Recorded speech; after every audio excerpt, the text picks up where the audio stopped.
Berjumpa lagi dengan Albara. Kita lanjutkan cerita kelahiran kembali Dewa Abadi tanpa nama. Jangan lupa share, like, komen dan subscribe. Kelahiran kembali Dewa Abadi tanpa nama bab 631. Jangan ragu-ragu. Sesaat kemudian, Taj kembali sadar. Dunia yang tadinya benar-benar sunyi senyap sekali lagi mendapatkan kembali warna dan kehidupannya, dan dentuman keras pertempuran di belakangnya akhirnya bergema di telinganya. Jerami, suara lembut Kaeda terdengar dari belakangnya. Ketika dia menyadari Taj yang biasanya tenang dan tenang gemetar, sudah cukup untuk mengatakan bahwa Kaeda benar-benar terkejut. Mereka. Suara Taj pelan dan serak seolah-olah dia baru saja pulih dari sakit tenggorokan. Pada saat Taj selesai menjelaskan apa yang terjadi pada semua orang, cahaya dingin menembus mata mereka masing-masing. Tapi, mereka harus berjuang. Namun, Madeline memiliki cahaya cerdas di matanya. Lupakan mereka. Jika mereka kembali, itu berarti kematiannya. Kami harus fokus pada hal ini terlebih dahulu. Dalam situasi lain, seseorang yang secara ajaib membuat makhluk surgawi datang ke pihak mereka akan membalas dendam pada musuh-musuh mereka. Namun, Lionel tidak melakukannya. Melihat reaksi tenang Madeline, Riz sepertinya juga memahami sesuatu. Tanpa sepatah kata pun, kedua wanita cantik itu memfokuskan kembali perhatian mereka pada medan pertempuran, menyerahkan nasib Lionel pada takdir. Meskipun tidak ada yang mengatakan apapun, keduanya mengerti mengapa mereka tidak berminat untuk berbicara atau bahkan peduli pada Lionel. Sebelumnya, mereka bisa merasakan kepedihan yang terus-menerus dari suami mereka, dan meskipun hal itu membuat mereka sedih, setidaknya hal itu membuat mereka tahu bahwa suaminya masih hidup. Tapi sekarang, mereka tidak bisa merasakan jiwanya sama sekali. Raja Belmont batuk darah begitu panas hingga tenggorokannya terasa panas. Api emas Aumen yang mendominasi mengancam akan menghancurkan seluruh organ dalamnya. Dia tidak bisa menghitung berapa banyak bola emas yang membara yang menghujani dirinya. Jika bukan karena sedikit perlawanan terhadap tembakan yang diberikan oleh garis keturunan Phoenix-nya yang sedikit, dia yakin dia sudah mati. Jika itu hanya tentang dia sekarat, dia tidak keberatan mempertaruhkan nyawanya demi klannya. Namun, gagasan berakhirnya garis keturunan Belmont karena ketidakmampuannya sendiri sebagai seorang pemimpin membuatnya muak. Bagaimana dia bisa menganggap putranya Lionel sebagai pembawa garis keturunannya? Ini adalah anak yang sama yang tidak keberatan menyebabkan kematian ayahnya sendiri. Lionel punya adik laki-laki, adik perempuan, dan ibu. Dan dia tidak mempedulikan satupun dari mereka sepanjang seluruh rencananya ini. Faktanya adalah Lionel telah menegosiasikan keselamatan ketiganya sebagai imbalan atas kerjasamanya. Namun, pada titik kemarahan yang dirasakan Raja Belmont, bahkan jika dia mengetahui hal itu, dia tidak akan bisa tenang. Raja Belmont hanya bisa berusaha sekuat tenaga untuk bertahan.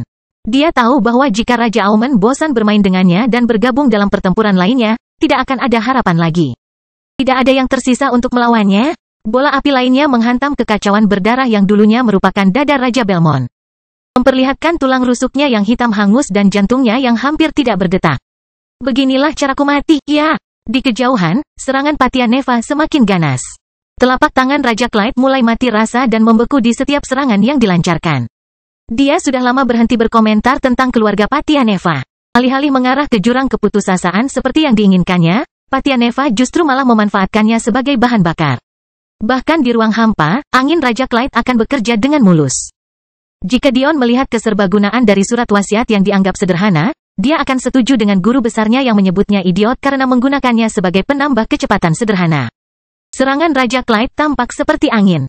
Mereka menyendiri dan hampir seperti ilusi, tapi mereka bisa berubah menjadi tajam dan tajam dalam sekejap.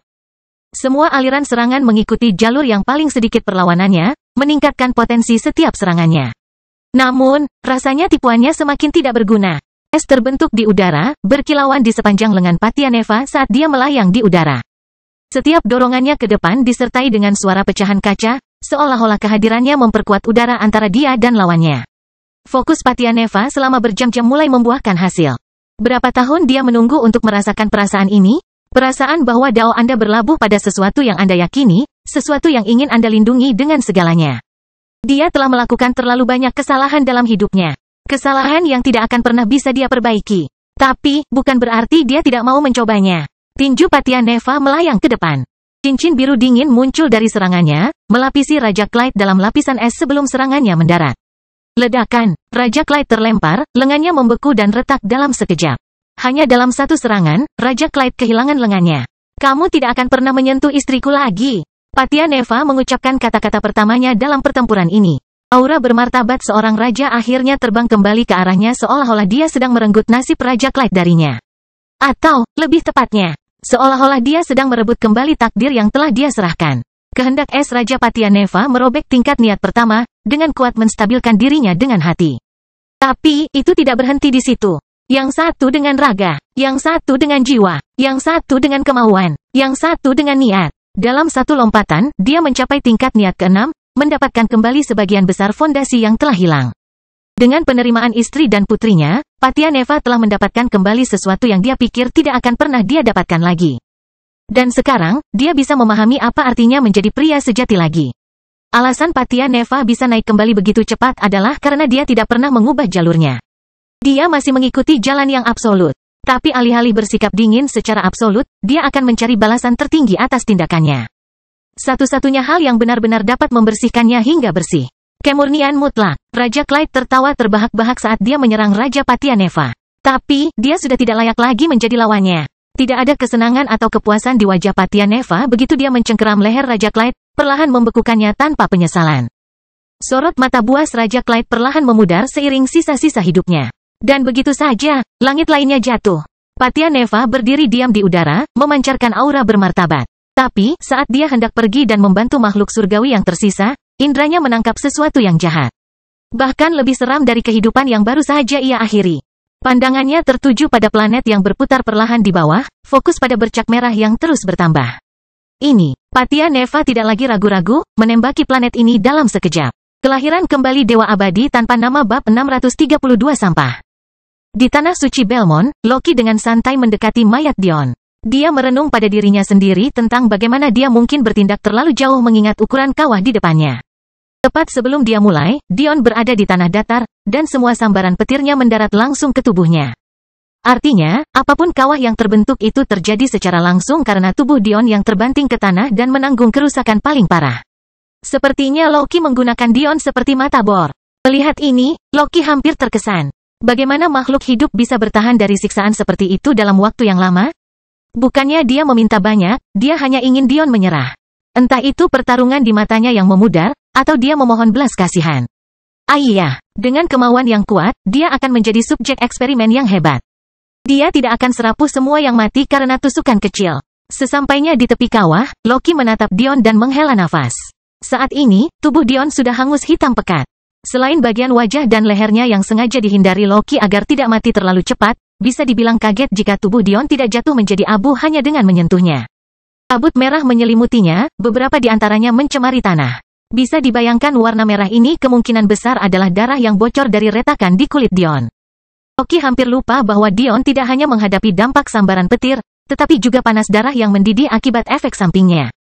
Meskipun Loki tidak menggunakan petir merah, yang paling merusak dari Ragnar, tidak mengherankan jika tubuh Dion memanas hingga beberapa ribu derajat. ESK, bahkan aku mulai merasa tidak enak sekarang. Loki berkata pada dirinya sendiri, hampir tidak terdengar simpatik. Pada awalnya, dia menahan diri untuk tidak menyebabkan kerusakan fatal pada Dion, dengan fokus untuk membuatnya tetap hidup. Namun, seiring berjalannya waktu, sifat keras kepala di matanya mulai membuat Loki kesal. Pada titik ini, Loki tidak akan terkejut jika organ dalam Dion pun menjadi hitam juga. Sesaat kemudian, Loki berdiri di atas Dion. Dia dengan santai menekuk lututnya seolah-olah dia akan duduk di singgasana, menyebabkan punggungnya yang tadinya kosong terlihat seperti itu. Sesaat kemudian, tubuh Dion terangkat ke atas platform, sehingga memudahkan Loki untuk mengaksesnya. Seluruh prosesnya berjalan lancar, dan sepertinya hanya ada sedikit aliran energi suci yang digunakan sepanjang waktu. Tidak diragukan lagi ini adalah sihir langka yang hanya bisa digunakan oleh sedikit orang. Pasti ada yang bertanya-tanya, apa latar belakang Loki? Di alam fana, kisah-kisah tentang dirinya sebagai seorang penipu dan penyihir yang kuat tampaknya benar adanya. Tapi, apakah dia benar-benar putra Frost Giant? Para Ragnar sepertinya bukan tipe perhatian yang digambarkan Odin dalam cerita asal-usul Loki. Lagi pula, menurut cerita dunia fana, Odin mengadopsi Loki untuk mengajarinya kebaikan dan moralitas sebelum membesarkannya seperti putranya sendiri. Apakah Ragnar di dunia nyata begitu murah hati? Hanya orang bodoh yang percaya demikian. Loki dengan bersemangat mulai melepaskan cincin spasial Dion. Banyak dari mereka yang sebelumnya disembunyikan, tetapi dengan kematian jiwa Dion, semuanya terbuka untuk mata Loki. Mengingat jumlah kekayaan konyol yang ditunjukkan bocah ini di turnamen dunia bahkan membuat Loki tersentuh. Hanya batu energinya saja yang bernilai beberapa ratus ribu batu transenden. Itu lebih banyak kekayaan daripada banyak ahli formasi Dao tingkat rendah. Tentu saja Loki tertarik. Loki tampak kecewa. Segera setelah dia mulai memeriksa cincin Dion dan tidak menemukan satupun batu energi, dia hanya bisa menyesali kenyataan bahwa Dion telah meninggalkannya untuk istrinya. Apa yang Loki tidak ketahui adalah bahwa sebelum dia tiba, Dion telah menuangkan semua batu energinya ke menara bijak iblis, karena itulah satu-satunya cara untuk bertahan dari serangan di atas kesucian. Namun, ketika Loki mengingat berapa banyak harta yang dimiliki Dion, dan bagaimana dia selalu bisa pergi dan mengambil istri Dion untuk dirinya sendiri sekarang, dia menenangkan dirinya. Semuanya akan menjadi miliknya pada waktunya. Hal berikutnya yang dicari Loki adalah 33 senjata surga milik Dion. Tapi, itu merupakan kekecewaan lain baginya. Meskipun Dion membuat penaklukan senjata-senjata ini terlihat mudah, kenyataannya adalah bahwa senjata-senjata ini sangat sombong. Sedangkan Dion tidak pernah mempertimbangkan fakta bahwa mereka mungkin menolaknya, bahkan untuk sesaat pun, mereka dengan tegas mengangkat hidung mereka ke arah Loki. Pembuluh darah di kepala Loki hampir pecah. Sekalipun kematian, Dion ini sepertinya ingin membuatnya marah sehingga mengikuti kematian juga. Langkah Aurora tidak menunjukkan tanda-tanda pergerakan dan bahkan tidak rela meninggalkan cincin spasial hingga Loki menghancurkan cincin spasial itu sendiri. Dan kemudian ada sebuah buku tebal kuno yang terkunci rapat sehingga akan terbuka, tidak peduli apa yang dilakukan Loki. Lebih buruk lagi, Loki kemudian mencoba menemukan segel itu. Mengetahui betul bahwa Dion memilikinya, tetapi jika Dion pun tidak dapat menemukan segel itu ketika berada di dalam tubuhnya sendiri, meskipun akal sehatnya. Bagaimana Loki bisa menemukannya ketika tidak ingin ditemukan oleh pemilik yang lebih rendah? Pada titik ini, Loki kehilangan akal sehatnya karena marah. Dialah yang selalu mempermainkan orang lain, bukan sebaliknya. Bagaimana dia bisa mentolerir ini? Loki mengamuk dengan marah, dengan kasar menendang tubuh Dion tanpa penyesalan dan membuat dirinya terjatuh. Jika Loki tidak berpikir entitas itu masih berguna bagi Dion, dia akan langsung membakar tubuhnya. Sampah. Loki bergumam pelan, amarahnya masih membara. Kelahiran kembali Dewa Abadi tanpa nama bab 633 terakhir. Loki melihat ke arah mayat Penatua Daiyu, yang ingin menuju ke arah itu. Lagi pula, jika dia mengingatnya dengan benar, Daiyu memiliki senjata palsu dari 33 surga yang kemungkinan besar akan lebih siap untuk ditaklukkan. Ditambah lagi, Penatua Daiyu memiliki satu-satunya cara selain segel untuk membuka saluran menuju entitas tersebut. Namun, sebelum dia sampai jauh, dia mendengar dentang logam bertemu dengan batu yang keras. Ketika dia menoleh, dia menyadari dengan segala amarahnya, dia telah melupakan harta karun yang paling menarik perhatiannya. Karena tubuh Dion telah hangus hitam, dan menempel erat di tubuhnya, hampir menyatu dengan mulus. Namun, tendangan Loki akhirnya membuat Dion terjatuh. Dengan cahaya baru di matanya, Loki tertawa konyol. Baginya, dia merasa meskipun dia belum pernah mendengar senjata ini masuk dalam daftar 33 surga, senjata itu sama sekali tidak kalah. Bahkan, mungkin lebih unggul. Sambil mengacungkan gila-gilaan, Loki berjalan mendekat dan mengambil pedang hitam legam sepanjang 6 kaki. Dia hampir kehilangan kebahagiaan ketika dia tidak merasakan perlawanan dari pedang. Faktanya, pedang itu sendiri hampir meminta untuk ditahan, memberikan kesan bahwa dia kecewa dengan pemilik sebelumnya. Ayah, agar kamu memilih tuan yang lemah, aku bisa mengerti perasaanmu. Ayo, aku yakinkan kekuatanmu. Loki mengakhiri pedangnya, dengan lembut menenangkannya seolah-olah dia telah mencapai hal terhebat dalam hidupnya. Pedang hitam legam itu segera menurutinya, mengubah dirinya menjadi gelang hitam dan dengan senang hati membiarkan Loki mengikat jiwanya. Dalam sekejap, Loki dibanjiri informasi tentang berbagai kemungkinan bentuk pedang. Tapi, itu tidak terlalu berarti baginya. Lagi pula, tidak seperti Dion, dia tidak bisa menguasai senjata apapun secara tiba-tiba. Faktanya, Loki jarang menggunakan senjata yang sama sekali. Meski begitu, siapa yang tidak tertarik dengan baju besi seperti ini? Cukuplah untuk mengatakan bahwa Loki cukup senang. Aku merasa kamu jauh lebih kuat sebelumnya, bukan? Loki melompat dari kawah dengan santai berjalan menuju mayat Elder Daiyu. Tampaknya sebagai respons terhadap Loki, cahaya redup mulai bersinar dari gelangnya, menyebabkan segelnya rusak. Dalam sekejap, gelang itu berubah dari logam biasa sehingga mengeluarkan kesan senjata spiritual. Hal ini tentu saja membuat Loki mengigau kegirangan. Jadi kamu punya segel? Berikan padaku berapa banyak lagi yang bisa kamu batalkan dengan kekuatanku saat ini. Kata Loki bersemangat. Segel kedua dibuka, dan Loki merasakan kedamaian terkuras habis. Tapi dia mengabaikannya, senang dengan perasaan harta karun tingkat tertinggi. Inilah perasaan yang dia rasakan dari Dion di puncaknya. Dia bertanya-tanya apakah ini benar-benar pedang terbaik yang ditawarkan. Ini tidak akan mengecewakan, tidak sedikit pun, tapi entah bagaimana Loki berpikir masih ada yang lebih dari itu. Saat Loki memikirkan hal ini, segel ketiga terbuka. Loki merasakan lututnya lemas saat gelombang kelelahan menguasai dirinya. Namun ketika dia merasakan aura senjatanya, itu tidak kalah dengan senjata Sudo 33 surga. Segel keempat patah. Loki terjatuh berlutut sambil memegangi dadanya kesakitan. Ketegangan ini tidak diragukan lagi, ini adalah pengurasan stamina yang setara dengan senjata 33 surga yang sebenarnya. Baiklah, cukup. Loki tersenyum, benar-benar puas dengan dirinya sendiri.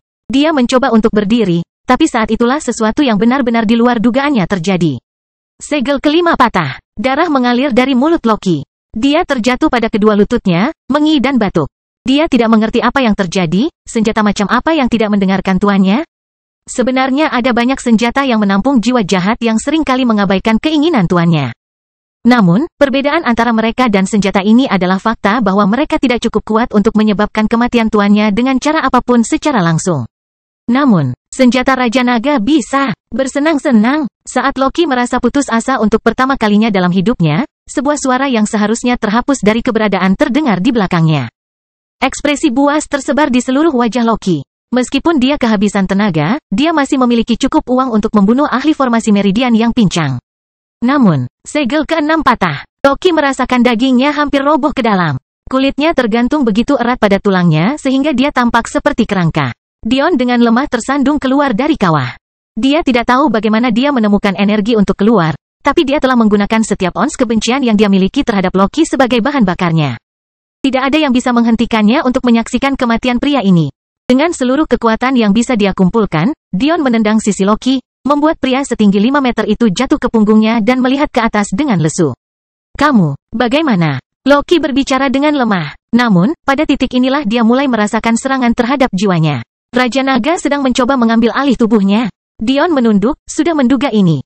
Dia tidak begitu naif untuk percaya bahwa Raja Naga akan setia padanya tanpa ikatan jiwa mereka. Namun, dia membiarkannya terjadi saat ini, karena dia tahu dia bisa menghentikannya tepat waktu. Sederhana saja, aku hanya menggunakan kekuatan jiwa yang aku telan darimu untuk menyegel jiwaku dengan segelnya. Aku hanya lebih pintar darimu, tidak lebih, tidak kurang. Jawaban ini membuat Loki kesal tanpa akhir. Lebih pintar dari dia? Dia adalah Ragnar terpintar dalam sejarah. Siapa yang berani mengatakan hal seperti itu di depan wajahnya? Semua pahlawan unggulan agama lainnya mengandalkan bakat luar biasa mereka. Hanya Loki yang menggunakan kepala dan akalnya untuk bertahan hidup di klan yang berkuasa atas segalanya. Kamu tahu tentang senjata ini. Loki serak. Tentu saja. Dion melangkah maju, berjongkok dengan susah payah dan meletakkan tangannya di gelang hitam. Dalam sekejap, Raja Naga menyerah tanpa perlawanan. Dengan kemauan master senjata Dion yang baru ditemukan, itu menjadi lebih mudah dari sebelumnya. "Saya akan mengambil kembali barang-barangku sekarang, terima kasih." Dion berkata dengan acuh tak acuh.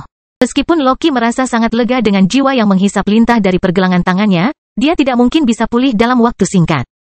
Namun, kata-kata Dion selanjutnya membuatnya putus asa. "Kelahiran kembali Dewa Abadi tanpa nama bab 634 aku akan memastikannya. Beri aku kekuatan yang jiwamu ambil darinya, kamu Raja Naga pelit. Kamu tidak menyerang atau bertahan melawan apapun, jadi aku tahu kamu menyimpan kekuatan itu di suatu tempat." Mendengar perintah Dion, Raja Naga hanya bisa menurutinya. Dalam sekejap, jiwa Dion mulai pulih perlahan. Meskipun jiwa yang rusak tidak dapat menyelamatkan jiwa yang rusak, Dion memiliki sesuatu yang tidak dimiliki Zabia Jafari. Teknik pengisian jiwa terhebat, melahap. Tingkat disipasi jiwa Dion menurun drastis. Jiwa Loki tidak cukup kuat untuk mengisi kembali Dion sepenuhnya. Namun demikian, Dion tidak tahu apakah itu cukup untuk menghentikan pemborosan tanpa guru teknik besarnya. Tapi, itu sudah cukup untuk bertahan saat ini. Kamu telah menyembunyikan kekuatan jiwamu bahkan dariku selama ini. Anda pasti memiliki cukup banyak harta karun.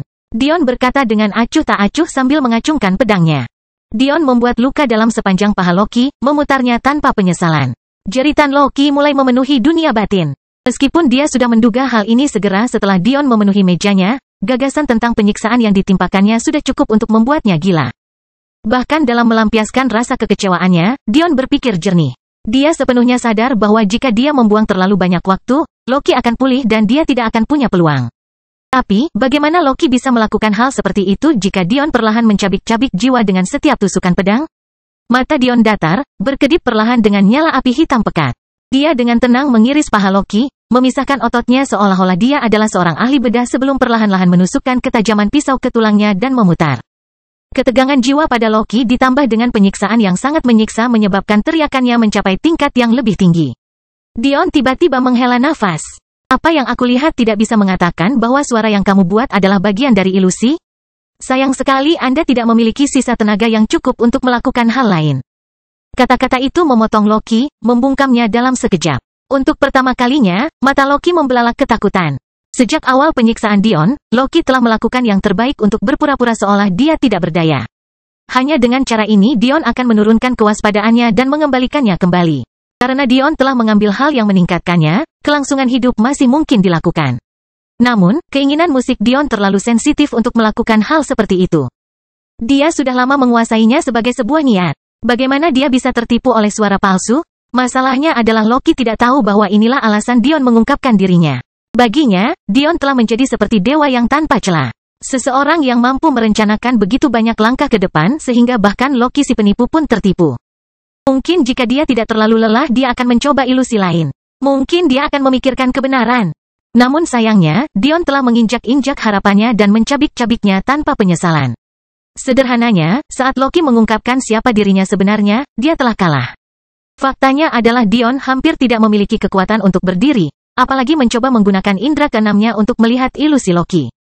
Satu-satunya upayanya untuk menyembuhkan tubuhnya adalah dengan menggunakan pohon kehidupan dan kematian untuk menyerap sisa kekuatan dalam mayat penatua Daiyu. Tapi itu akan menghabiskan jiwanya sepenuhnya. Dia tidak yakin apakah itu adalah sesuatu yang mampu dia beli. Namun, dia harus membuat pria ini membayar. Untuk semua rasa sakit yang dia sebabkan. Untuk semua air mata yang tertumpah karena dia. Untuk semua nyawa yang hilang karena kemauannya. Dia harus membayar. Tiba-tiba, Loki mulai tertawa. Pada titik ini, dia hampir tidak terlihat seperti manusia. Dia hanyalah kekacauan berdarah. Namun, setelah Dion mengungkap ilusinya, dia tidak mengucapkan sepatah kata pun. Tulang-tulangnya hancur, otot-ototnya robek, wajahnya penuh bekas luka yang tidak dapat diperbaiki lagi. Namun tidak satu kali pun dia mengucapkan sepatah kata pun. Setelah semua penyiksaan yang dia alami bersama keluarga Ragnar, hingga akhirnya dia membangkitkan benih keyakinannya, apa arti hal kecil ini baginya?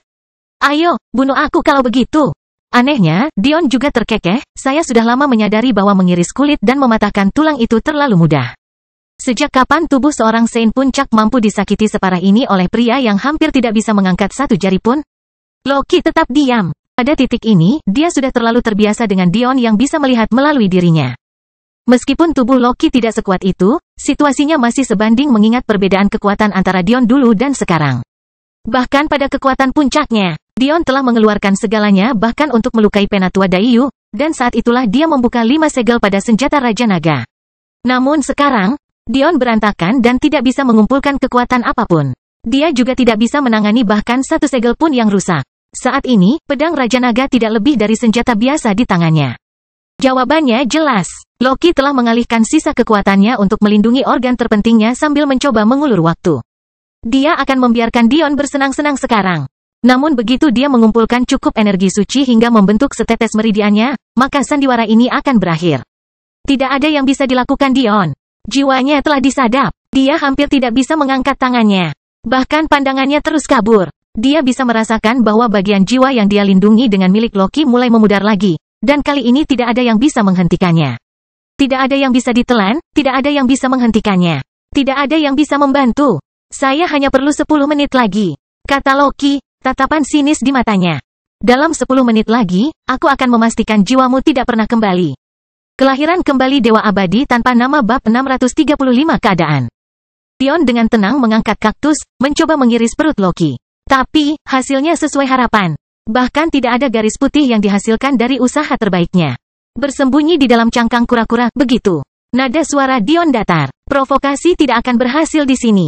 Meski begitu, mohon belas kasihan dan penandatanganan kontrak jiwa mungkin saja terjadi. Lagi pula, memiliki boneka yang mampu menggunakan 33 senjata surga akan sangat bermanfaat. Dion tidak menjawab. Sejak dia mengetahui kebenaran kehidupan orang tuanya, ada sesuatu dalam dirinya yang berubah. Meskipun dia tidak lagi bingung bagaimana mengendalikan emosinya karena gurunya, itu tidak berarti dia tidak terlalu terpengaruh oleh hal-hal itu. Dia telah menerima kenyataan bahwa dia perlu mengistirahatkan kenangan orang tuanya, dan bahwa dia perlu melanjutkan hidup. Tapi itu tidak mengubah kemarahannya. Orang-orang yang telah menempatkannya dalam jurang keputusasaan ini akan menanggung akibatnya. Dalam satu gerakan cepat, pedang Dion berubah menjadi gelang berwarna gelap. Menatap dirinya sendiri, dia mengamati kulitnya yang pecah-pecah dan hangus. Rasa sakit masih menyelimuti tubuhnya, tapi dari ekspresinya, orang akan berpikir bahwa bukan tubuhnya yang dia lihat sama sekali. Dion berbalik dan mulai berjalan pergi, tapi ini hanya membuat Loki tertawa lagi. Larilah selagi kamu bisa, tidak ada satu orang pun di alam semesta ini yang dapat menghentikan saya.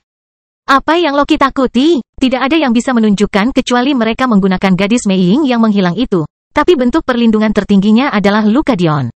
Bagaimana Dion bisa keluar dari katakombe? Entah itu kondisi tubuhnya atau staminanya, dia terlalu kurang. Butuh waktu berjam-jam untuk mencapai tempat ini. Lebih buruk lagi, meskipun Dion benar-benar sehat, pemahaman spasialnya tidak cukup tinggi dan tidak tersesat. Semua ini menunjukkan bahwa Loki memiliki waktu sebanyak yang dia inginkan untuk pulih. Lalu, dia akan meninggalkan tempat ini dan mengakhiri perang ini. Dengan kehadirannya dan kemampuannya, dia akan mampu meningkatkan sekutunya secara signifikan sebelum mencuri kembali gadis Mei Ying itu untuk menemukan Dion yang mungkin masih hilang. Ketika dia memikirkan semua ini, Loki tidak bisa menahan tawa konyolnya. Dia memikirkan semua cara dia menyiksa Dion untuk membalas dendam sebelum mengubahnya menjadi boneka. Cahaya yang merayap di matanya semakin meningkat setiap detiknya. Namun, tidak seperti yang dia yakini sebelumnya, Dion tidak berjalan menuju pintu keluar. Sebaliknya, dia berhenti di samping mayat besar Elder Dayu. Katakan padaku, Raja Naga, seberapa bergunakah mayat ahli formasi Dao yang sudah mati? Tanya Dion. Dia mulai menyadari bahwa karena kepribadian Raja Naga, kecuali dia secara langsung mengajukan pertanyaan menggunakan hubungan senjata utama mereka, dia tidak akan berusaha membantu. Namun Dion menganggap ini cukup menarik. Karena jika bukan karena Raja Naga, guru agungnya tidak akan membantunya. HMPH, sebuah suara kuno sekali lagi memenuhi pikiran Dion. Mengapa kamu ingin berhubungan dengan garis keturunan rendahan ini? Saya hanya memiliki sedikit stamina jiwa yang tersisa dan saya harus menggunakannya dengan benar.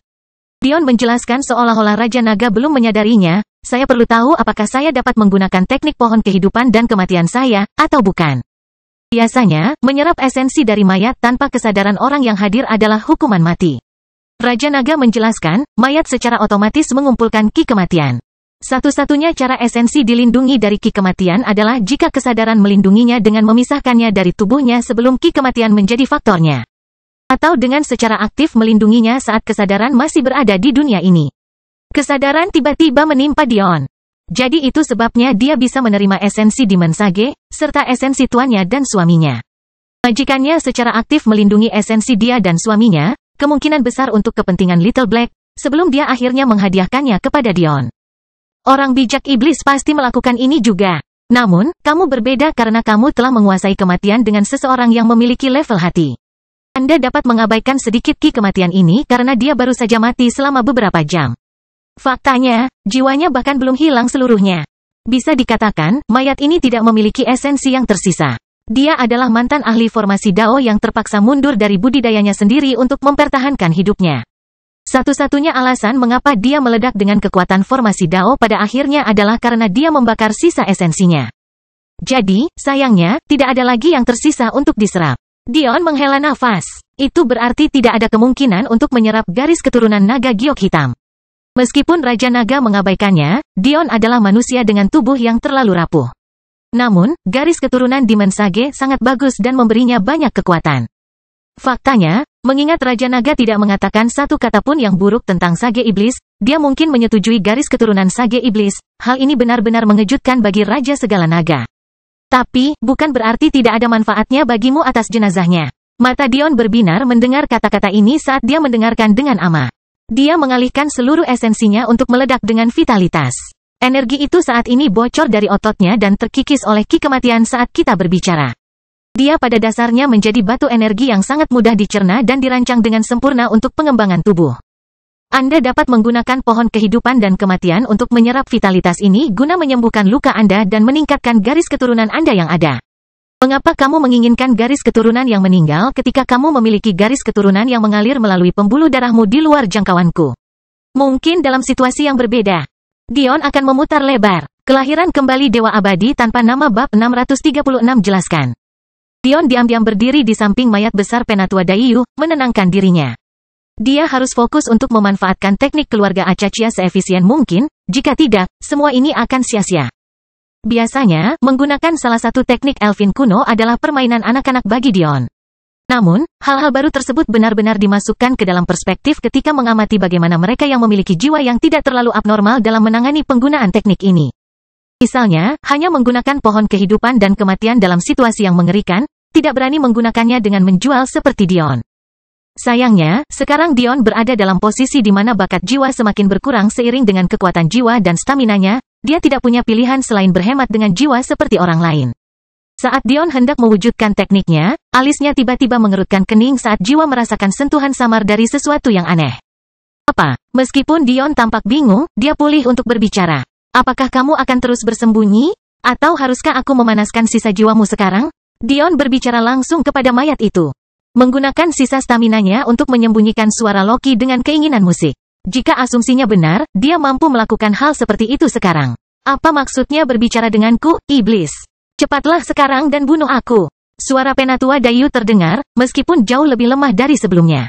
Meskipun Dion agak bingung pada awalnya, dengan penjelasan singkat dari Raja Naga dan kesimpulannya sendiri, dia mulai mengerti. Penatua Dayu adalah mantan ahli formasi Dao. Sebagai seorang pejuang bela diri yang telah mencapai tingkat itu, bahkan jika jiwa tertinggal oleh penghalang budidaya yang besar, dia masih berhasil menumbuhkan jiwa tingkat surgawi. Akibatnya, jiwa tersebut akan mampu bertahan bahkan dalam kasus kematian tubuh selama sisa hidup orang tersebut. Namun, karena jiwa Elder Dayu rusak parah, kemungkinan besar jiwa tidak akan bertahan lama. Pada dasarnya, jiwa Penatua Dayu telah memperoleh karakteristik yang diperlukan untuk bertahan hidup secara mandiri dari tubuh, namun jiwa tersebut tidak lagi memiliki kekuatan untuk melakukannya.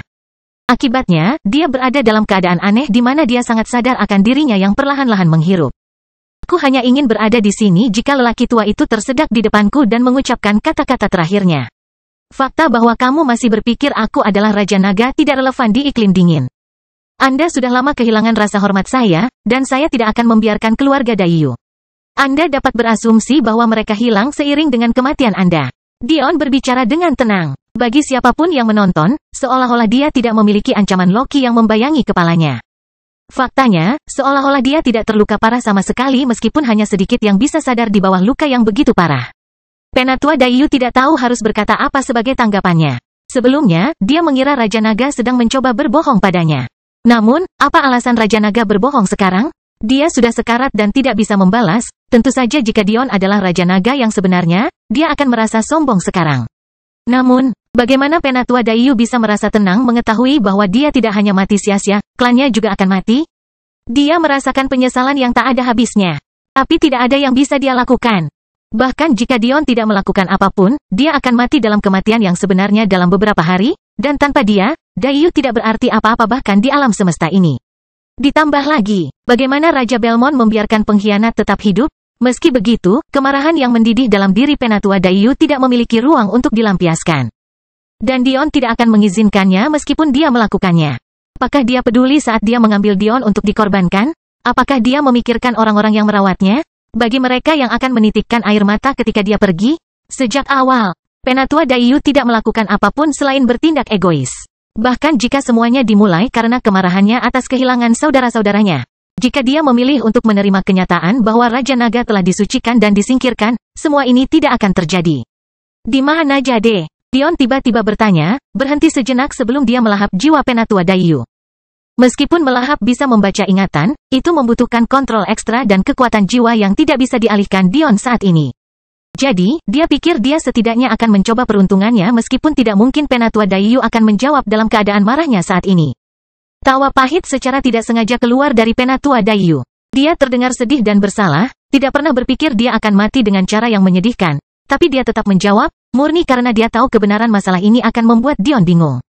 Biarpun aku ingin memberitahumu, itu mustahil. Bagian dari kontrak jiwa yang dia paksa untuk ditandatangani Layer termasuk menghapus ingatan tentang apa yang dia minta. Bahkan saya tidak tahu apa yang kami berikan kepadanya, dan saya juga tidak tahu kemana dia pergi. Alis Dion berkerut. Sepertinya dia tidak akan mampu mengatasi semua masalahnya sekaligus hari ini. Dia tidak tahu kenapa, tapi Jade adalah musuh yang membuatnya merasa paling tidak nyaman. Bahkan melalui semua ini, dialah satu-satunya yang berhasil keluar tanpa cedera. Sementara semua orang berjuang untuk hidup mereka, dia mungkin sudah menyelinap pergi entah bagaimana caranya. Yang Dion tahu hanyalah jika Dayu bisa sampai ke alam semesta ini, mereka pasti punya metode untuk pergi. Kepribadian Jade paling mirip dengan Dion yang pernah dia temui, setidaknya dalam hal karisma. Ketika seseorang dengan kemampuan seperti itu menjadi terpelintir, siapa yang tahu apa yang bisa mereka lakukan? Apa yang Dion tidak ketahui adalah bahwa ketika dia bertemu Jade lagi, kata tidak nyaman tidak akan cukup untuk menggambarkannya. Kelahiran kembali Dewa Abadi tanpa nama bab 637 satu-satunya jalan. Namun, ada alasan lain mengapa Dion tidak menyukai gagasan jadi berlarian bebas. Kenangan Nona Everdeen masih segar di benak Dion dan dia tidak akan pernah melupakan janjinya agar semua orang yang menyakitinya tergeletak di depan makamnya. Setelah berpisah dengan keluarga Eostre, hanya jadi yang tersisa. Setelah mendengar apa yang perlu dia dengar dari Elder Dayu, raut wajah Dion menguat saat dia bersiap untuk menyerap sisa kedamaian yang terakhir. Tunggu, suara Raja Naga tiba-tiba terdengar di telinga Dion. Apakah ada yang salah? Kamu akan menyia-nyiakan kesempatan bagus jika kamu dengan kasar menyerap jiwa seperti ini. Meski daunnya rusak, namun daunnya masih pernah terbentuk. Biasanya, mustahil untuk mengambil keuntungan dari hal seperti ini, tapi kamu adalah kasus spesial. Gunakan buku jiwa. Dion tiba-tiba sadar. Sebagian fungsi Soul Tome, selain membersihkan, hampir berfungsi seperti segel. Ia mampu mengambil sesuatu dan menuliskannya di halaman-halamannya untuk digunakan di masa depan. Selain itu, dengan memanfaatkan bakat yang membuktikan susunan Dion, dalam batas-batas tertentu.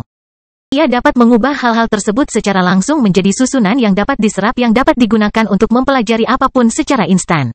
Pada dasarnya, meskipun siapapun hanya dapat menyaksikan tanpa daya saat Dao itu menghilang dari dunia, kemungkinan besar Dion adalah satu-satunya orang yang ada yang tidak hanya memiliki satu.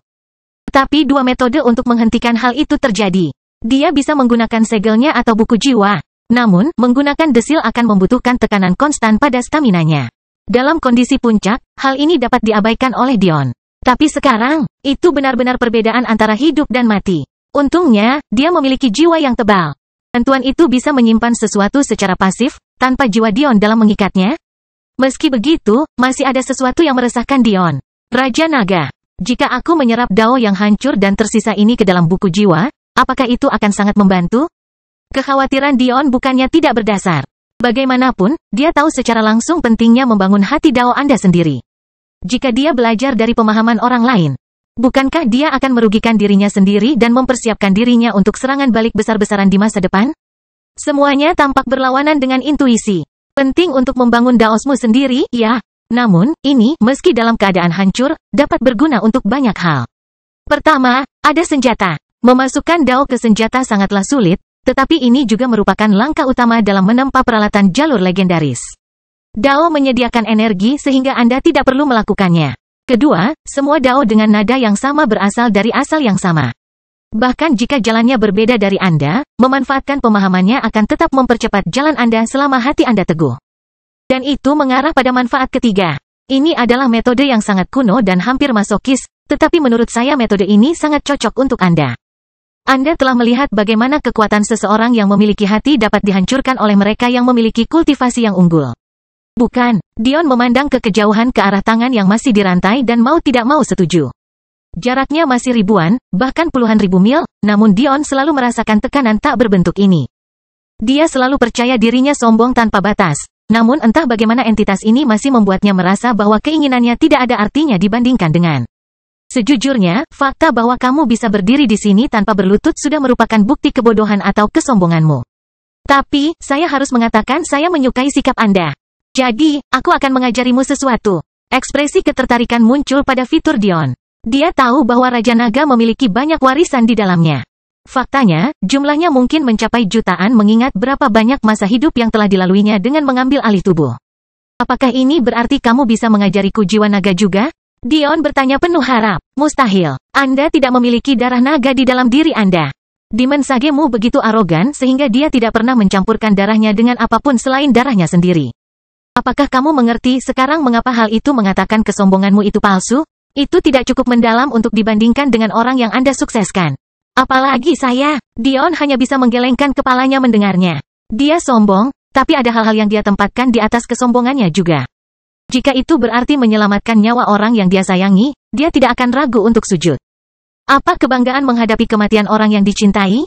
Tapi, inilah yang telah dilihat oleh entitas tersebut. Meski begitu, Dion tidak setuju.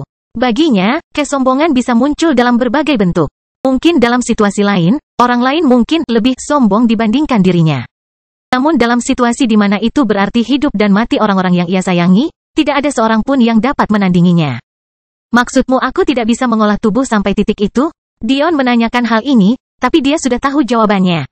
Jika orang bijak iblis, seorang pria yang mungkin dikenal sebagai pengolah tubuh terhebat yang pernah hidup, tidak mampu melakukannya, maka itu mungkin mustahil. Manusia tidak punya koneksi dengan alam semesta seperti yang kita miliki. Naga ada untuk mewujudkan kesombongan dan kedaulatan. Inilah yang alam semesta lahirkan untuk kita lakukan. Anda harus membuat undang-undang baru untuk diri Anda sendiri agar dapat menggunakan jiwa naga tanpa darah naga. Dion mengangguk mengerti. Tidak semuanya buruk, mungkin di masa depan dia bisa menemukan esensi naga yang cukup kuat. Meskipun dia sangat meragukannya, konon, dia masih memiliki Raja Naga. Untuk tekanan yang besar pada jiwanya, dia bisa menggunakan jiwa naga juga dengan mengandalkannya. Jadi, apa yang ingin kamu ajarkan padaku? Dion mengalihkan perhatiannya kembali ke topik yang sedang dibahas.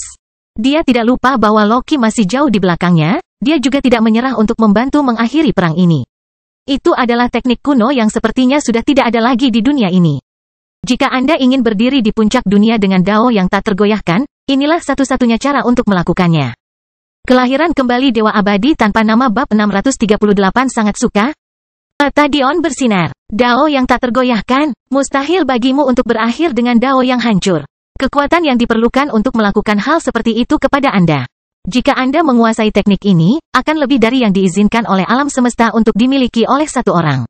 Dion rajin mendengarkan penjelasan Raja Naga. Pada akhirnya, reaksinya merupakan campuran antisipasi ketakutan. Dia mengantisipasi manfaatnya, tapi di saat yang sama, teknik seperti ini tidak akan mudah. Faktanya, itu terdengar seperti bunuh diri. Meskipun dia terlahir sebagai seorang masokis, dia memiliki lebih banyak orang yang perlu dikhawatirkan daripada dirinya sendiri sekarang. Dia tidak bisa melakukan sesuatu secara tiba-tiba hanya karena dia menginginkannya lagi, dia harus mempertimbangkan pikiran dan pendapat istrinya.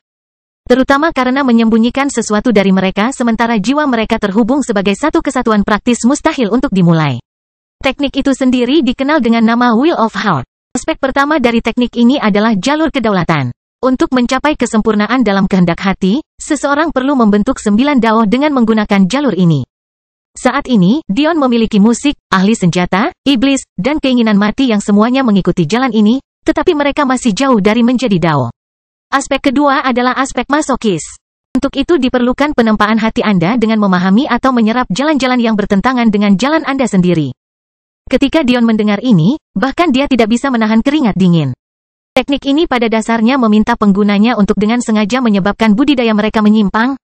Persyaratan yang konyol sekali. Inilah mengapa Raja Naga ingin Dion menerima Dao Penatua Daiyu yang hancur. Itu adalah kesempatan langka untuk menyerap Dao yang melemah. Ini bukanlah hak istimewa yang dimiliki oleh pengguna teknik ini sebelumnya. Namun, Dion pun akhirnya mengerti kenapa Raja Naga memiliki teknik seperti itu. Hanya perwujudan kedaulatan yang memiliki teknik sombong seperti itu. Tapi, itu tidak berarti Dion akan terjun begitu saja. Akibat dari hancurnya seseorang yang memiliki hati yang menjadi dasar hukum tertinggi adalah kematian. Namun teknik ini memintanya untuk terus mencoba dan menghancurkan fondasi tersebut untuk membangunnya. Itu memang pertanyaan yang sulit. Dion menggelengkan kepalanya dan berhenti memikirkannya sebelum mengulurkan tangannya ke arah Penatua Daiyu. Ada sedikit keengganan saat sisa kekuatan jiwa Penatua Daiyu terakumulasi di telapak tangan Dion, tetapi perjuangan itu sia-sia. Penatua Daiyu adalah seseorang yang tidak bisa lagi menangani sesuatu yang sederhana seperti kontrak jiwa. Fakta bahwa jiwanya bertahan selama ini merupakan bukti kegigihan dan ketabahannya. Tidak ada keraguan bahwa memiliki jiwa yang rusak berarti Anda terus-menerus kesakitan, tapi dia berjuang melewatinya. Hanya untuk menemui ajalnya pada seorang remaja laki-laki yang tidak dia perhatikan beberapa bulan yang lalu. Tidak ada teriakan, juga tidak ada kata-kata kebencian terakhir. Mungkin Penatua Daiyu memutuskan untuk mempertahankan martabatnya yang terakhir dan meninggalkan dunia secara diam-diam. Mengatakan bahwa dia menyesali tindakannya mungkin merupakan pernyataan yang meremehkan. Namun, mungkin bukan karena alasan yang dipikirkan banyak orang. Meskipun Penatua Daiyu membuat keputusan yang salah berkali-kali, hal yang paling membuatnya malu adalah bagaimana dia mengabaikan pedoman moralnya berulang kali. Dia telah mencoba mengorbankan nyawa seorang anak laki-laki berusia 19 tahun. Bagaimana hal itu bisa diterima oleh orang tua yang waras? Sungguh ironis bagaimana senjata yang memulai semua ini untuknya, juga akan mengakhirinya. Penatua Daiyu menutup matanya saat dia merasakan kekuatan jiwanya perlahan terkuras. Dion tidak menyiksanya, tapi dia melakukan sesuatu yang lebih jahat. Hanya ada sedikit orang yang Dion gunakan untuk melahapnya sampai selesai. Tetapi pada hari ini dia mengetahui apa arti sebenarnya dari melakukan hal seperti itu. Orang tua Dion tidak akan pernah kembali ke dunia ini karena mereka tidak memiliki jiwa sendiri. Tidak ada apapun yang menambatkan mereka ke dunia ini dan tidak ada apapun yang bisa diingat oleh alam semesta. Penatua Daiyu dan sekutunya telah menggunakan nyawa orang tuanya dan orang-orangnya seolah-olah itu hanyalah alat untuk dibuang dan tidak pernah digunakan lagi. Namun, bukankah ini yang dicapai oleh melahap? Sebuah teknik yang mampu menghancurkan Tao dan melumpuhkan jiwa. Sebuah teknik yang mampu menghapus seluruh keberadaan seseorang. Akhir dari kehidupan Penatua Daiyu berjalan lancar dan merupakan ciri khas dalam sejarah yang tidak akan diingat oleh siapapun. Begitulah kekejaman dunia persilatan. Memangsa yang lemah dan merampas apa yang bukan milikmu adalah satu-satunya cara untuk bertahan hidup. Dion perlahan merasakan jiwanya yang menghilang pulih sedikit, memberinya lebih banyak ruang bernapas untuk menggunakan pohon kehidupan dan kematian. Tapi pertama-tama, tangan Dion bersinar ketika sebuah buku tebal kuno muncul. Pikirannya tertuju pada mayat Penatua Daiyu, menggunakan petunjuk dari Raja Naga untuk akhirnya menemukan sumber cahaya yang dia bicarakan. Dan sesaat kemudian, nafas Dion terhenti. Dao yang luar biasa muncul di udara. Meskipun jelas-jelas retak dan pecah di banyak tempat, tidak mampu menunjukkan kekuatan aslinya. Dion masih bisa merasakan keagungan tertentu yang membuat kemauan dan niat dalam dirinya ingin sekali diperbaiki. Mereka juga ingin mencapai kondisi sempurna mereka sendiri. Jumlahnya tidak terbatas, hanya sekitar 3 dari apa yang Dion tahu. Meski begitu, karena kondisinya yang hancur, sulit untuk mengatakannya. Butuh waktu untuk menguraikannya, dan terlebih lagi untuk menyerapnya tanpa mati. Tapi, jika itu hanya rasa sakit, Dion akan melakukan apa saja demi kekuatan. Saat Dao yang hancur perlahan-lahan memasukkan dirinya ke dalam buku jiwa Dion dan pohon kehidupan dan kematian bermekaran di langit, bersiap untuk mengisi kembali tubuh Dion. Dion tidak bisa menahan diri untuk tidak memikirkan sesuatu yang akan menjadi sangat penting di masa depan. Dia hanya bisa bertanya-tanya, mengapa Dao sangat mirip dengan Arai? Kelahiran kembali Dewa Abadi tanpa nama bab 639 terkoyak. Setelah Dao yang hancur diserap ke dalam buku tebal kuno, halaman keempat tidak lagi kosong. Meskipun Raja Naga telah menjelaskan cara kerja kehendak hati, Dion tidak punya waktu untuk melakukan apa-apa sekarang. Dia harus menyimpannya untuk nanti. Di luar gua tanah suci Belmont, pertempuran masih berlangsung. Namun, di tengah semua itu, Chen Glei yang dilindungi ketat oleh anggota klan Daiyu tiba-tiba merasa kehilangan. Namun, tidak lama kemudian dia mengerti alasannya. Setelah jiwa menyerap Elder Daiyu, karena Dion tidak berusaha untuk menghafal ingatannya, dia mampu mengisi kembali jiwa dengan kemampuan terbaiknya. Mengambil napas dalam-dalam, udara yang tidak menyenangkan memenuhi atmosfer saat pohon obsidian dengan retakan batu kristal berkedip lemah. Sejak awal, Dion memahami bahwa hanya teknik jiwa terbaik yang dapat mewujudkan bentuk fisik. Untuk itu diperlukan bakat jiwa yang luar biasa, atau teknik yang luar biasa. Jadi, ketika Dion melihat pohon kehidupan dan kematian miliknya lebih bersifat ilusi daripada nyata, dia hanya bisa memuat gigi sebelum menghela napas. Dia tidak tahu apakah dia bisa menyerap esensi apapun dari Elder Daiyu seperti ini. Sepertinya jiwamu terlalu rusak, Raja Naga berbicara, menyiapkan Dion. Pohon kehidupan dan kematian sejujurnya tidak berguna dalam bentuk ini. Bentuknya bukan sekedar menusuk sesuatu, tapi secara harafiah melambangkan kekuatan. Rupanya Dion terlalu naif untuk percaya bahwa dia bisa memanfaatkan situasi seperti ini. Dia beruntung bisa menggunakan Dever sama sekali. Amanat surga bukanlah sesuatu yang bisa Anda hindari begitu saja karena Anda menginginkannya, meski bisa ditunda beberapa saat. Namun, dia bisa mengerti. Memang benar bahwa Dever membutuhkan jiwa, tetapi tidak ada persyaratan agar jiwa lengkap agar dapat digunakan. Namun, manifestasinya berbeda. Manifestasi secara harfiah diartikan sebagai proyeksi jiwa Anda. Dalam mempelajari teknik keluarga Acaccia, Dion harus melakukan pemetaan tubuh untuk menyebabkan perubahan pada garis keturunannya, yang kemudian akan mempengaruhi jiwa secara langsung. Jadi, jiwa bagaimana yang tidak lengkap bisa memproyeksikan sesuatu yang lengkap? Itu tidak mungkin. Loki sepertinya merasakan hal ini dan mulai tertawa bahak. Hanya 4 menit lagi. Apa yang bisa Anda lakukan dengan manifestasi palsu itu? Kamu seharusnya beruntung karena kamu belum mati. Bahkan saat Loki menyelesaikan kata-katanya, Dion berkeringat dingin saat rasa sakit yang hebat menjalar di dadanya. Dia terbatuk-batuk dengan keras, tidak mampu menghentikan aliran darah manis yang keluar dari mulut. Dion terjatuh ke lututnya, terengah-engah. Di satu sisi, Loki benar. Orang lain pasti sudah lama pingsan karena jiwa mereka terbakar. Zabia hanya berhasil tetap sadar selama 10 menit sebelum Dion terpaksa menyelamatkannya. Namun Dion berhasil bertahan sendirian selama berjam-jam, bahkan dengan pemakaman Loki. Loki hanya bisa bercabang kemalangan Dion. Menatap bocah yang hangus itu seolah-olah dia tidak lebih dari mayat yang berjalan. Benar-benar tidak ada harapan bagi Dion untuk pergi. Jika dia bisa mengumpulkan kekuatan yang cukup untuk melukai seorang suci sebelum Loki bisa bergerak lagi, pada dasarnya dia sedang menunggu kematian. Mengandalkan Raja Naga adalah tugas yang bodoh. Meskipun tidak terlalu menjadi masalah apakah Loki siap atau tidak, karena Raja Naga akan tetap menang, masalahnya adalah jika Raja Naga yang menaklukkan Loki. Dion akan kehilangan kendali atas dirinya.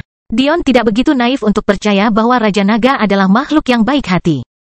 Satu-satunya alasan mengapa dia membantu Dion dalam bentuk senjatanya adalah karena dia terikat oleh hukum yang ditetapkan alam semesta untuk senjata. Ini adalah harga yang dia bayar karena meninggalkan sebagian dirinya di pesawat ini. Sedangkan untuk boneka Dion, itu lebih mustahil lagi. Penatua Daiyu, sebelum kematiannya, telah sepenuhnya menghancurkan susunan yang menyatukan boneka Dion. Meskipun bahannya masih bisa digunakan kembali di masa depan, apa yang membuat boneka itu bergerak telah hilang sama sekali. Jika tidak, Dion bahkan tidak perlu menghubungkan jiwanya untuk membunuh Loki karena boneka itu akan memiliki budidaya suci puncak bahkan dengan dikendalikan. Satu-satunya kesempatan lain yang terpikirkan Loki tentang Dion adalah memberinya semacam racun, atau membuka segel pada senjata anehnya. Tapi, setelah melihat jumlah korban yang membuka segel itu pada dirinya pada kondisi puncak, bagaimana Dion bisa menanganinya dalam kondisinya saat ini?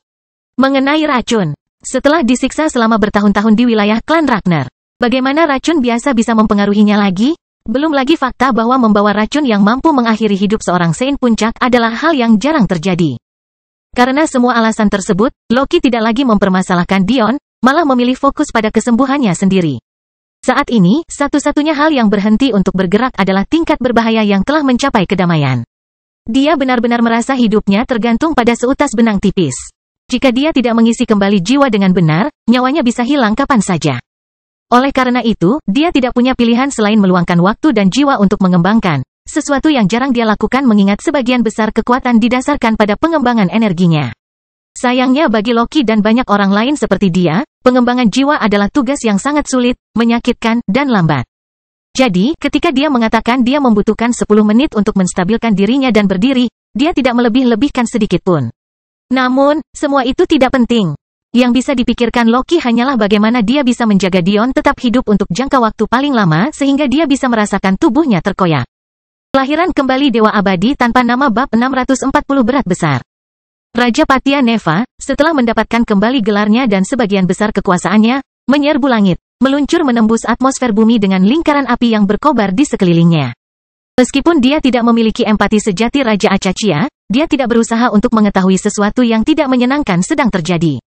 Jumlah nafsu darah yang dia rasakan membuatnya sangat dingin, dan dia tidak bisa tidak khawatir. Sejauh yang dia tahu, cintanya dan putri ada di arena, namun yang dia lihat hanyalah persahabatan berdarah.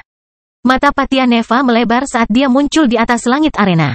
Di bawah, perang masih berkecamuk, tapi ini bukanlah perang normal yang pernah dia lihat. Manusia kristal merah yang tampak sangat cantik saat memantulkan hujan lebat sebenarnya adalah hukuman mati bagi siapapun yang berpikir untuk mengaguminya.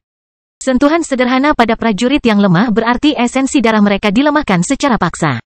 Patya Neva menyaksikan dengan ngeri saat sekutu yang tak terhitung jumlahnya jatuh, berubah menjadi kerangka saat mereka dimangsa dari dalam keluar. Jeritan para elf dan pakal memenuhi stadion. Kristal merah itu mungkin terlihat indah, tetapi basah kuyup oleh aroma kematian dan darah yang begitu kental sehingga bahkan makhluk surgawi pun akan merasakan mual. Apa ini? Patya Neva tidak tahu apa yang harus dilakukan atau bagaimana menyikapinya. Apakah mencapainya dengan kemauannya akan berhasil? Dia tidak tahu. Tatapan 10 tetua klan Ipsum terangkat ke langit ketika mereka merasakan aura kuat menyapu stadion. Mereka terlalu lelah untuk melakukan hal lain, tapi mereka tidak punya pilihan selain mengingatkan Cyclops. Pada titik ini, mereka tidak lagi membutuhkan formasi untuk menahan kerusakan ini. Wabah ini akan menyebar tanpa dukungan mereka lagi, wabah ini telah menyerap cukup banyak esensi darah untuk bertahan dalam waktu yang lama. Namun, mereka juga tetap tidak boleh kehilangan formasi. Karena jika mereka melakukannya, mereka tidak akan bisa memanfaatkan kekuatan yang diserap kristal merah di akhir semua ini. Jika Loki tidak mendapatkan apa yang diinginkannya, para tetua Ipsum memucat ketika memikirkan konsekuensinya. Para prajurit masih berusaha melarikan diri, tetapi pasukan kerangka kristal merah tampaknya berada di lautan merah yang tidak dapat dihindari oleh siapapun. Patya Neva akhirnya mati. Dia tahu dia tidak bisa mengambil risiko mencoba membersihkan apapun itu, karena hal itu mungkin akan menyebabkan lebih banyak kematian. Dia bisa merasakan bahwa dia bukanlah orang pertama yang mencoba pembersihan ini, dan meskipun dialah yang paling kuat. Dia tidak terlalu sombong untuk percaya bahwa dia bisa menyamai keluaran kekuatan ribuan elf gabungan. Meskipun kemampuan membersihkan mereka lebih rendah dari dia, mereka menyeimbangkannya dengan jumlah. Itu tidak berarti bahwa Patya Neva tidak memiliki kesempatan untuk membersihkan kristal merah, melainkan akan membutuhkan waktu yang tidak mampu dia berikan saat ini. Dalam sekejap, Patya Neva muncul di garis depan pertempuran, menggambar garis yang menghempaskan musuh. Kemunculan makhluk surgawi telah memicu keadaan secara drastis, menyebabkan para Ragnar yang malu tanpa malu mengejar sekutu mereka yang mundur berhenti sejenak dengan ketakutan di mata mereka. Tanpa makhluk surgawi di pihak mereka, bagaimana mereka bisa menandingi Patya Neva? Itu adalah tugas orang bodoh.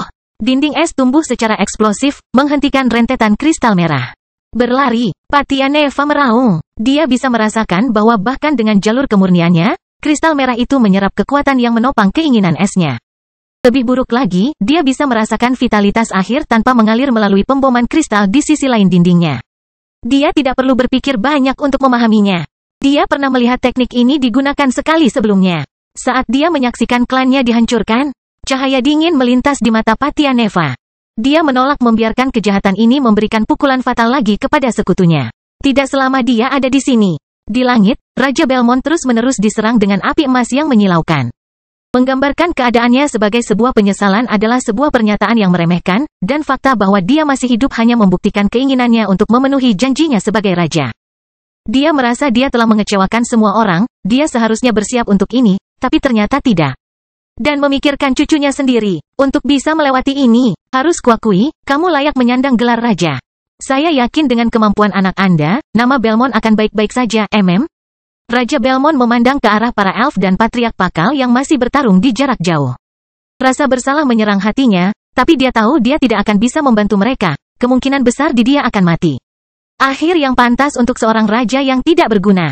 Tidak ada kata-kata terakhir, melihat Raja Belmont tidak berkata apa-apa, jari-jari Raja Aumen mulai bersinar lebih cemerlang dari sebelumnya. Saya rasa itu sudah cukup untuk saat ini. Saya harap Anda membesarkan anak yang lebih berbakti dalam kehidupan Anda selanjutnya. Raja Belmont hanya bisa menyaksikan panas yang menyengat keberlangganan. Dia hanya bisa menghela nafas. Meskipun dia ingin menghukum Lionel, dia adalah anaknya. Mungkinkah Raja Belmont benar-benar membunuh anaknya sendiri sebagai pengkhianat kotanya? Cahaya menyeramkan muncul di mata Raja Aumen saat serangannya hendak mendarat. Sekarang di alam semesta ini, hanya akan ada satu keluarga api.